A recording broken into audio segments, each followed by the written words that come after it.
with a woman? Well, first and foremost, bro, I've learned through experience, you know, staying close to God in prayer. But how?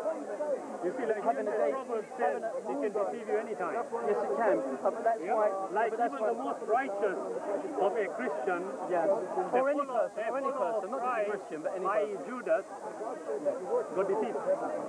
Well, I don't think Judas got deceived. I believe he made a decision, because when he sat at the table with Jesus, Jesus said, "There is one of you here who sits with me, who is about to who will betray me."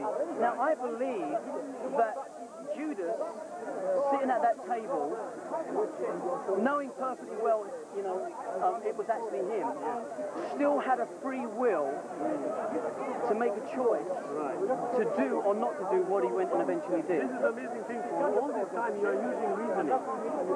Well, I mean, every time I've asked you, the difference between men and women is that women are emotional beings, men are logical thinkers. But exactly, logical thinkers. Yeah. You accept that? Yes, I do. Yes. So which but not totally. I mean, there's more to it than that. That's one about there is. But look at it this way. Yes. Yeah. As a human being, yes, the Bible, of which you are a believer, tells you. So is this your friend? Yeah, they are all my friends. Okay, yeah. Don't worry about it. Where are you guys from? Blackburn. Where? Blackburn. Blackburn. Northerner. Yes. 200 miles away. Yes, exactly. Yeah. But you see, if you think about it, the Bible tells you, prove all things, hold on to that which is good. Yes, or pure. Yeah. Now, how do you prove things? Sorry? How do you prove things? Well, you approve things from a Christian point of view. Number one, the Bible is your manual for life, or your manual for living. It's man's manual, just like a car manual. If the car goes wrong, you read the manual to find out what needs to be fixed.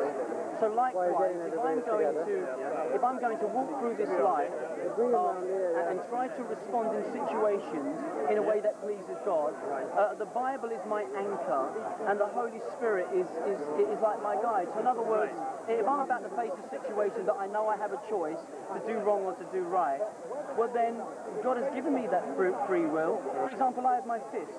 Now this is a very powerful weapon. With it I can hurt and be aggressive, or with it I can extend a hand of acceptance and love and forgiveness. Or you can stop injustice from being committed. Well, yeah, whatever. By somebody else. Yeah. So, you know, it's a very powerful tool. Well, likewise, you know, I have a free will to choose, but there are consequences to my choice. In other words, you know, the law of reaping and sowing.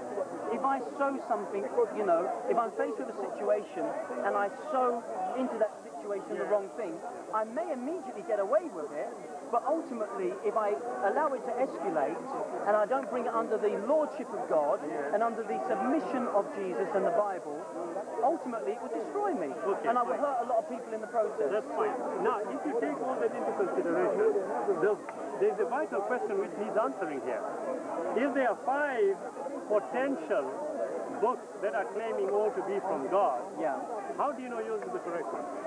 Well, you know, I think at the end of the day, I can only go by my own personal experience.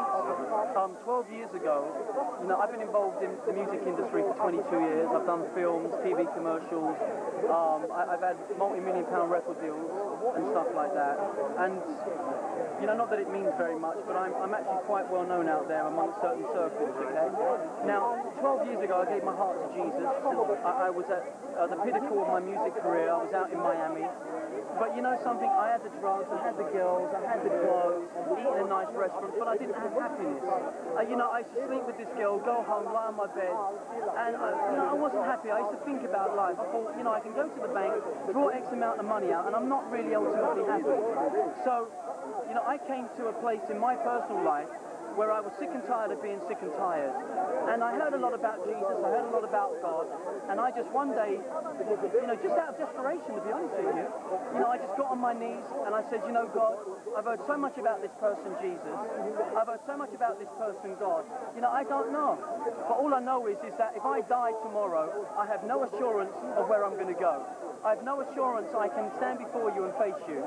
And with that in mind, I'm coming to you now and I'm asking you, you know, if you are real, if Jesus Christ is real, will you come into my life? Will you help me? Because my life is a mess. I'm hurting women because I'm sleeping with them. I'm taking drugs and I'm hurting myself. I'm a liar. I'm a thief. I'm greedy. I'm selfish. I don't want to share things. You mean you were a capitalist? Well, whatever you want to, you know, that's what I want.